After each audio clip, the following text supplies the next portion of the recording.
ఇప్పటి వరకు కూడా కొలికాన ఫౌండేషన్ ద్వారా ఈ నియోజకవర్గంలో మంచినీటి సరఫరా చేయడం అన్నది మహా అద్భుతమైనటువంటి కార్యక్రమం. ఏదైతే మనం ఒక 6 నెలల క్రితం ఎన్నికల ముందు ఈ నియోజకవర్గంలో మనం తిరిగేటప్పుడు అనేక మంది ప్రజలు ఏదైతే కొలికాన ఫౌండేషన్ మరియు ఈ నియోజకవర్గానికి ముఖ్య నాయకులుగా ఈ నియోజకవర్గానికి అధినేతగా ఉన్నటువంటి శ్రీమతి కొలికాన భవానీ గారికి ప్రజలు ఇచ్చినటువంటి రిప్రజెంటేషన్, ఆ రోజు మనం వెళ్ళి చూసినటువంటి ప్రజలు అక్కడ వాటర్ స్వతంత్రం వచ్చి 75 ఏళ్ళు గడిచిన మంచినీటి కొరత ఉందని చెప్పేసి చలించి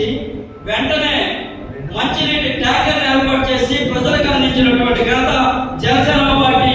ఉమ్మడి శ్రీకాకుళం